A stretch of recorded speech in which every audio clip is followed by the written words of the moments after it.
Bismillahirrahmanirrahim. Assalamualaikum warahmatullahi wabarakatuh. Ketemu lagi dengan saya Abu Musa. Hari ini hari Selasa tanggal 10 Februari tahun 2026.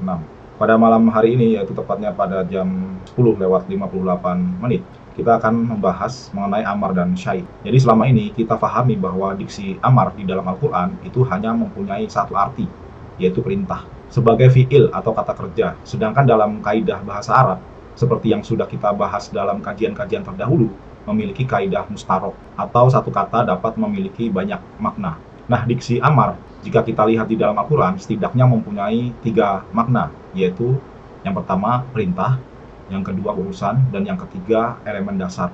Mari kita lihat surat dan ayatnya satu persatu. Yang pertama adalah perintah, yaitu dalam Quran surat Al-Maidah ayat 117. A'udzubillahi minasyaitonirrajim.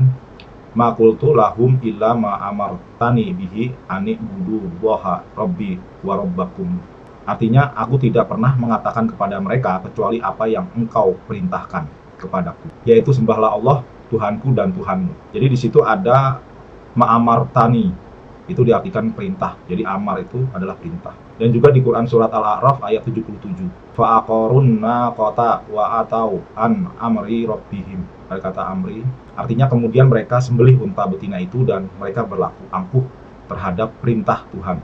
Jadi disebut perintah di situ ya. Yang kedua, urusan. Walillahi ma fis samawati wa ma fil ard wa ilallahi turja'ul umur. Jadi ada kata umur di situ. Artinya kepunyaan Allah lah segala yang ada di langit dan di bumi, dan kepada Allah lah dikembalikan segala urusan. Quran surat Al-Imran ayat 109. Jadi di situ amar dimaknai sebagai urusan.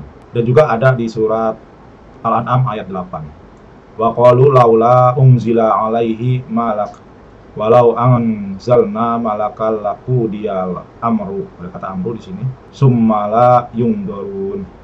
Artinya, dan mereka berkata, mengapa tidak diturunkan kepadanya Muhammad malaikat? Dan kalau kami turunkan kepadanya malaikat, tentulah selesai urusan itu. Nah, ini disebut urusan amar ya.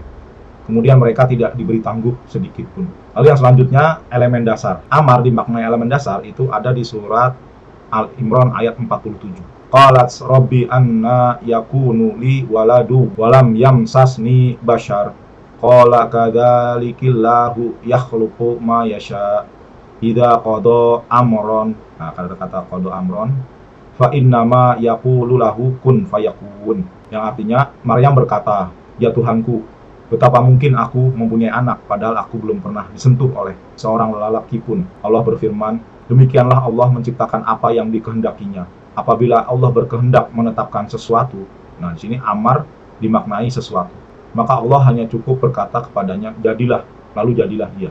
Dan juga di Quran surat Al-Baqarah ayat 117. Badi'us samawati wal ard wa idza qada amron, ya ada kata qada amron, fa innama yaqulu lahu kun fayakun. Artinya Allah pencipta langit dan bumi, dan bila dia berkehendak untuk menciptakan sesuatu, maka cukuplah dia hanya mengatakan kepadanya, jadilah, lalu jadilah dia.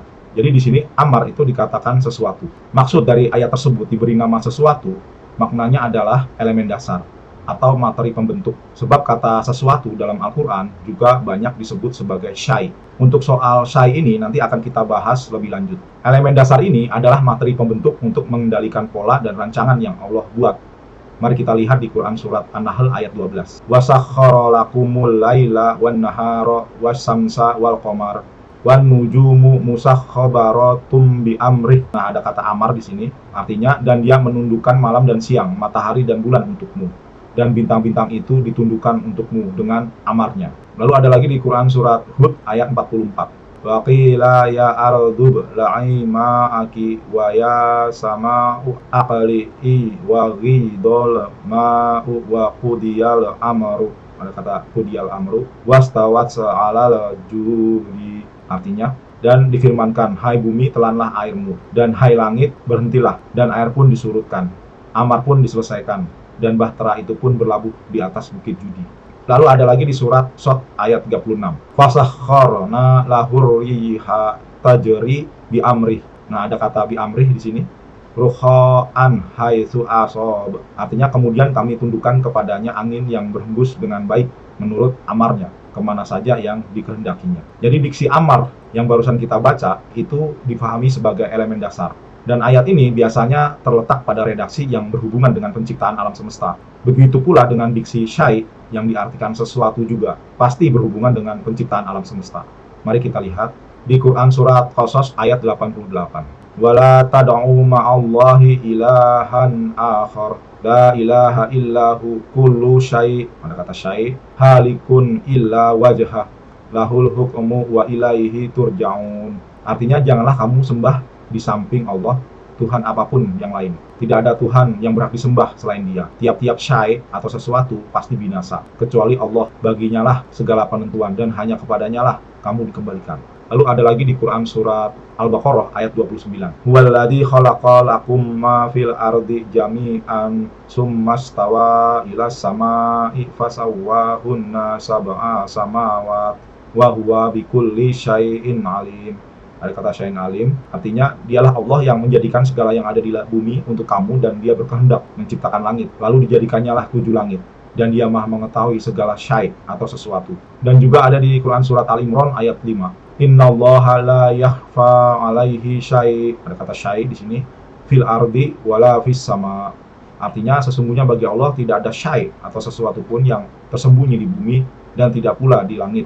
Quran Surat Al-Imran ayat 5. Sungguh aneh terjemahan dari Kemenak ini, sebab untuk dua kata atau dua diksi tersebut itu diterjemahkan sama, yaitu sesuatu. Padahal jika kita lihat di KBBI, kata sesuatu itu menunjukkan makna yang tidak jelas. Kata sesuatu untuk amar itu sudah kita pecahkan. Namun kata sesuatu untuk syai', apa makna sebenarnya? Jika kita baca redaksi ayatnya, kata syai' ini merujuk kepada berbagai unsur pembentuk. Misalnya saja kita lihat di Quran Surat Al-Baqarah ayat 29, yang barusan saya baca tadi, yaitu syai' Allah adalah segala apa yang ada di bumi untuk manusia. Dialah Allah yang menjadikan segala yang ada di bumi untuk kamu, dan Dia berkehendak menciptakan langit, lalu dijadikannya 7 langit, dan Dia maha mengetahui segala syai'. Sehingga kita dapat ketahui kalau syai' dalam ayat ini maksudnya adalah tanah, air, api, angin, tumbuhan, buah-buahan, pohon, kayu, batu, binatang, dan lain sebagainya. Atau dalam ilmu fisika itu kita mengenalnya dengan zat. Ada zat air, zat gas, dan zat padat. Kita lihat lagi ya, misalnya dalam Quran Surat Qasas ayat 88 tadi yang barusan kita baca, bahwa syai' itu sifatnya selalu berubah-ubah dari satu bentuk ke bentuk berikutnya. Dalam Quran, sifat syai' yang selalu berubah-ubah ini disebut halak. Hal ini persis seperti pada sifat zat yang selalu berubah. Zat padat bisa mencair, zat cair bisa menjadi padat, zat cair bisa menjadi gas, zat padat bisa menjadi gas. Allah Subhanahu wa Ta'ala berfirman, kullu syai'in halikun illa wajhah. Tiap-tiap syai' pasti binasa kecuali Allah. Jadi syai' itu pasti berubah dari satu bentuk ke bentuk berikutnya. Dari sini kita bisa mengambil kesimpulan bahwasanya syai' ini adalah unsur pembentuk dari rancangan pola ciptaan Allah Subhanahu wa Ta'ala. Sedangkan amar adalah elemen dasar untuk mengendalikan unsur pembentuk syai' tersebut. Analogi sederhananya adalah amar itu seperti kayu yang dipotong-potong menjadi beberapa bentuk. Ada lingkaran, ada segitiga, ada segi empat, ada jajaran genjang, dan bentuk-bentuk lainnya. Sedangkan syai', yaitu dari potongan bentuk kayu itu, dibuatlah atau dikholako, diciptakan berbagai macam benda seperti meja, kursi, lemari, pintu, jendela, dan lain sebagainya. Jadi, amar itu sebenarnya tidaklah diciptakan. Dia itu adalah elemen dasar untuk menciptakan syai'. Oleh karena itu, dalam ayat yang berbicara tentang amar, tidak pernah memakai diksi kholak, tetapi memakai diksi qadha atau menetapkan. Perhatikan di Quran Surat Al-Imran ayat 47 dan Quran Surat Al-Baqarah ayat 117 yang barusan kita baca. Idza qada amran fa innama yaqulu lahu kun fayakun. Di sini Allah memakai kata qada amran, bukan khalaqa amran. Arti daripada ayat tersebut adalah sebagai berikut. Apabila Allah berkehendak menetapkan amar atau elemen dasar, maka Allah hanya cukup berkata kepadanya, jadilah, lalu jadilah dia. Nah, kemudian setelah qada amar, barulah dijadikan iradah syai'. Perhatikan Quran Surat Yasin ayat 82. Innama amruhu idza arada syai'. Ada kata amar dan ada kata syai' juga. Tapi di sini tidak memakai qada tapi aroda. Lalu dilanjutkan lagi, ayyaqula lahu kun fayakun. Artinya sesungguhnya amarnya apabila dia menghendaki syai' hanyalah berkata kepadanya, jadilah, maka jadilah dia. Nah, soal qada dan iradah ini telah saya sampaikan pada kajian-kajian sebelumnya.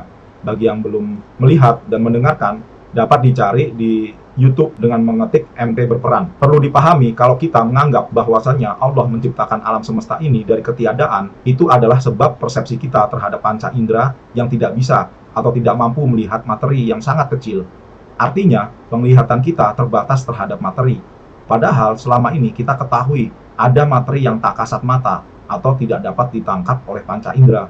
Dan dari materi terkecil itulah alam semesta ini terbentuk. Di dalam dunia sains, materi itu sekarang dinamakan atom atau kuak. Jadi, mungkin atom atau kuak itulah apa yang dimaksud oleh Al-Quran dengan nama Amar. Atau bisa jadi ada materi yang lebih kecil dari atom dan kuak itu. Demikian kajian tentang Amar dan Syai pada malam hari ini. Kurang lebihnya saya mohon maaf. Sampai ketemu lagi dengan kajian-kajian saya berikutnya. Saya Abu Musa. Wassalamualaikum warahmatullahi wabarakatuh.